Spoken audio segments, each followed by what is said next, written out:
Hello, my name is Hayden Wayne. This is the Healing Channel, episode 14. I now will read a parable. I wrote it May 1st, May Day, 2012, in one day.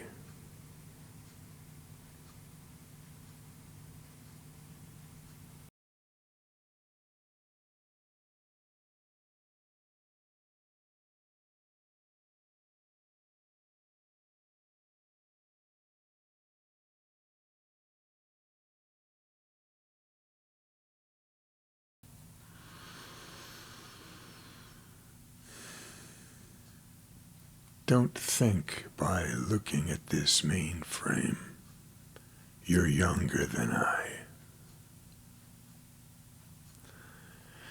Yeah, the transistor and birth control pill were invented during my lifetime. Rock and roll was born into me. I got laid to the Beatles. 7 years of connecting the sense memory of our life unfolding before us, with each individual song continually uplifting us into one singular euphoric consciousness. It seemed the high would never end.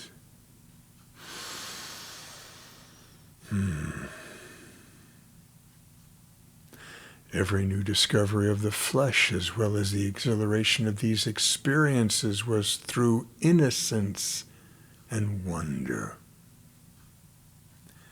Yeah, you're younger than I. Youth is only youth as long as there's innocence. But innocence died a while ago, within the cloud of a protracted nihilism. We have given up our children to a devolving immorality. You don't want to be younger than I. You need to reach into your sense memory for the wisdom of the ages in order to navigate these turbulent waters. However, I wish for you to regain your rightful place and time, where your discoveries, no matter how diligently pursued, must allow for the humanism of our being to be released. How do we regain innocence and wonder? Change our course. A revolution. An evolution of our human ability to critically think. We were so smart, we created a machine that will geometrically progress itself beyond our own abilities. Oops. Machines don't need the blueness of the sky and ocean. Nuclear gray? They'll pay it no mind. It will be machines that will eventually evacuate the chosen few from the ashtray that was once Earth.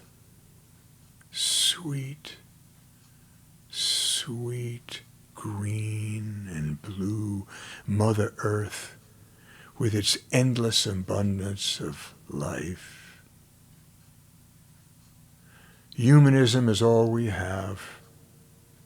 When we are out of touch, the quality of all life lessens.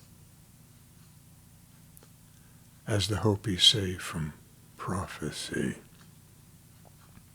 quote, "We have undermined our children. When they are fully corrupted, the destruction will be complete. Unquote.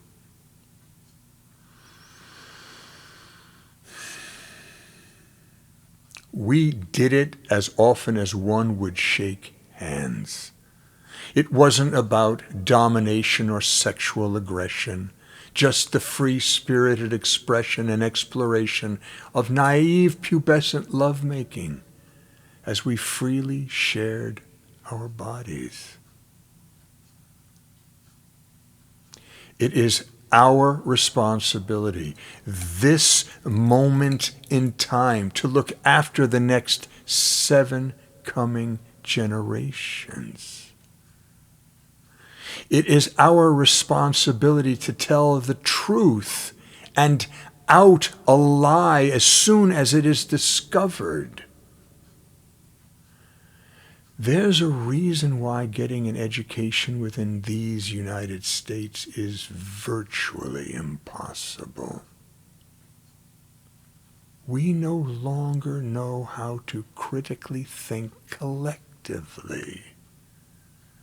That's why the overt lying and deception continues, and we, the people, are complacent.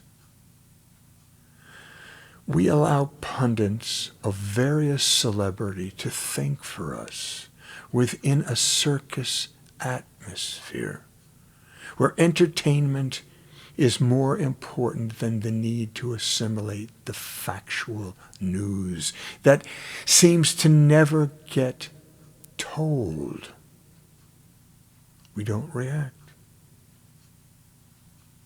Sedated by tech toys, we seem to not know the difference. The opiate of society is not religion, but distraction from the nano-continuum called being there. We have consciously chosen to let machines aid our thinking to the point we no longer know how to think for ourselves. We are virtualists trying to smell the roses from a computer screen.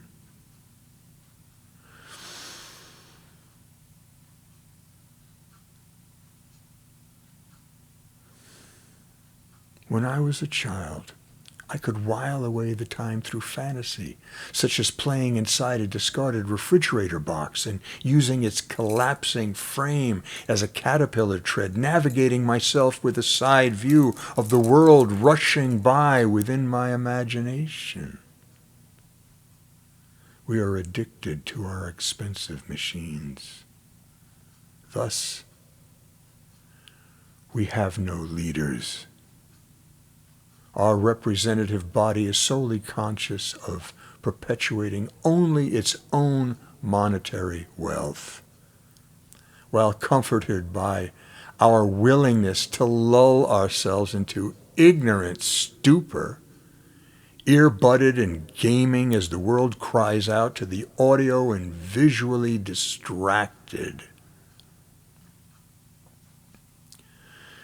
The corporations and the powerful money changers have seduced our leadership, perverting the governing process and taking all of our wealth away. It makes staying healthy and trying to educate ourselves financially impossible. I call this treason. With enough numbers to consciously vote them out of power and put in place new amendments which will not allow this self-destruction to be inflicted upon us again,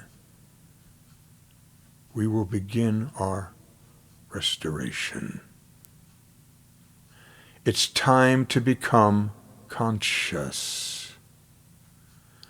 My generation is the last bastion before the complete paradigm shift.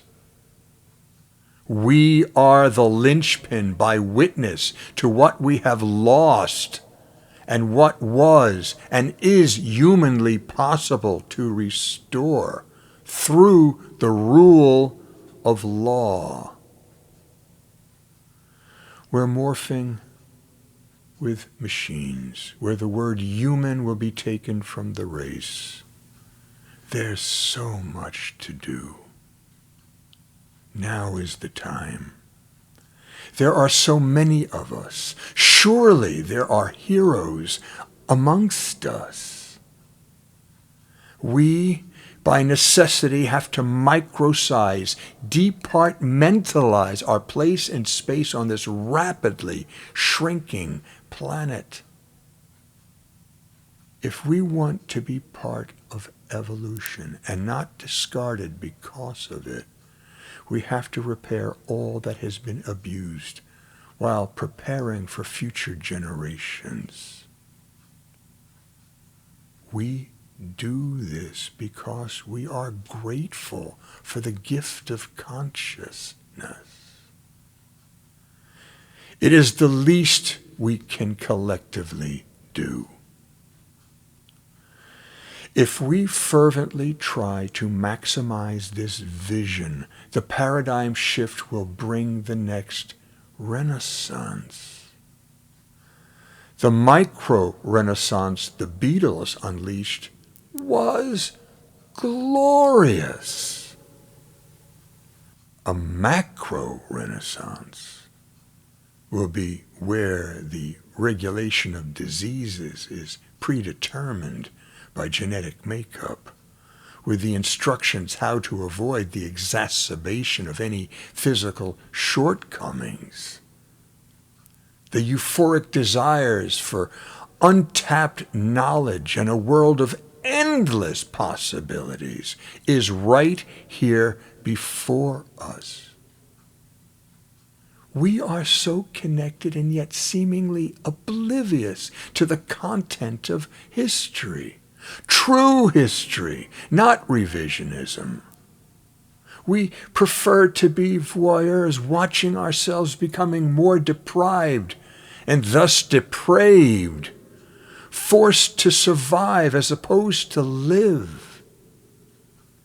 Everything is possible for everyone who consciously is part of this awakening and contributes her life to these ends. It is ours. It is not for someone else to take, though our abysmal history proves the contrary. It is still never too late to become conscious. Wake up! Wake up! By sacrificing towards the next 7 generations, we receive perpetuated regeneration, which in itself is the never-ending process for immortality. As long as we keep the memories fresh, those of us who seemingly pass away will have never left. The only thing that changes is the addition of new memories.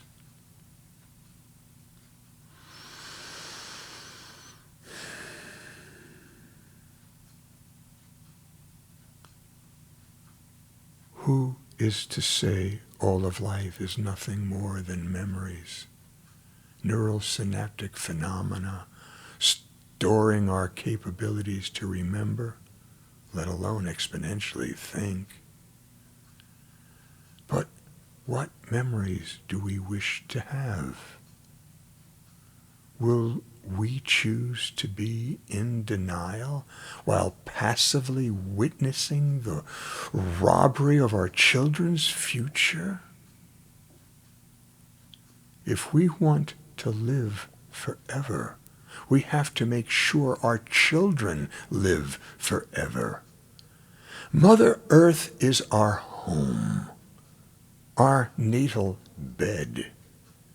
When we soil the planet, we soil ourselves. No amount of money will ever be able to wash us clean from forgetting our responsibilities.